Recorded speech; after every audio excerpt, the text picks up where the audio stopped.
Assalamualaikum warahmatullahi wabarakatuh. Saya akan mempresentasikan tentang manajemen dalam penanganan krisis penyebaran COVID-19 di lingkungan usaha. Sebelumnya, nama saya Ahmad Nawawi dari APTI 5. Krisis perusahaan. Krisis perusahaan itu adalah krisis di mana penyebaran COVID-19 masuk dalam perusahaan. Jadi perusahaan harus menyiapkan manajemen yang tidak hanya mempersiapkan kejadian yang telah diramalkan akan terjadi, namun perusahaan juga harus menyiapkan manajemen yang dititik beratkan untuk langsung mengatasi, mengelola dan mengatasi situasi darurat atau tidak terduga yang menghalang bisnis suatu organisasi dalam hal pelayanan publik.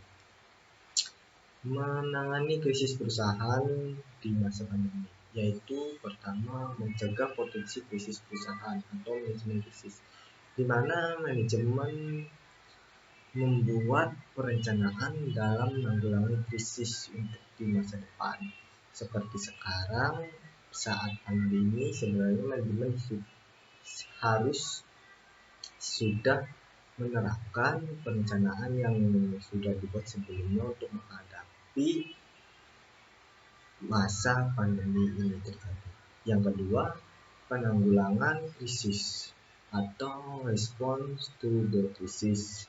Bagaimana manajemen menanggapi krisis saat ini pada perusahaannya, di mana rencana penanggulangan krisis pandemi yang sebelumnya disusun benar-benar diimplementasikan, harus efisien dan dapat dieksekusi dengan cepat.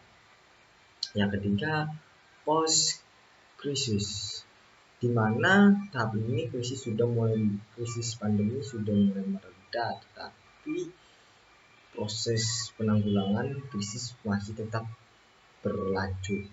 Pada ini juga manajemen mengevaluasi strategi atau rencana yang telah diterapkan untuk mengetahui apakah rencana tersebut berjalan dengan efektif atau perlu perbaikan.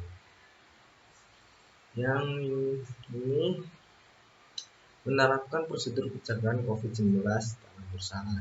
Yang pertama, mendeteksi suhu tubuh, yaitu mendeteksi suhu tubuh pada karyawan atau staf-staf atau orang yang ingin masuk ke dalam kantor perusahaan tersebut untuk dicek suhu tubuhnya.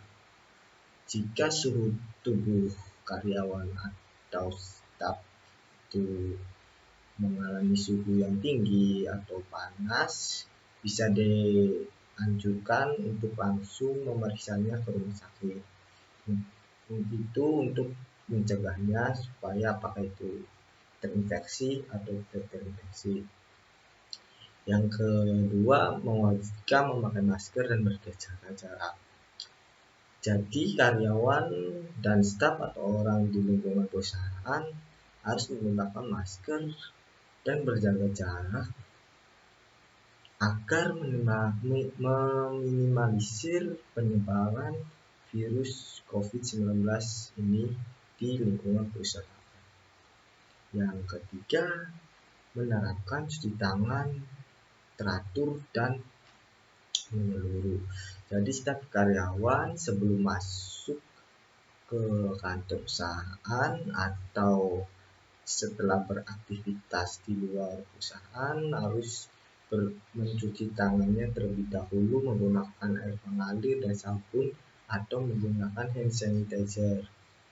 Dan yang terakhir, yang keempat, memperbaharui informasi tentang COVID-19 secara reguler. Jadi ini manajemen harus selalu memberi informasi tentang perkembangan COVID-19 kepada karyawan dan staf-stafnya agar mereka selalu tahu dan update terus tentang perkembangan COVID-19 ini. apakah COVID-19 ini sudah mulai reda atau membaik atau semakin memburuk. Ya, sekian dari presentasi saya. Kurang lebihnya mohon maaf. Wassalamualaikum warahmatullahi wabarakatuh.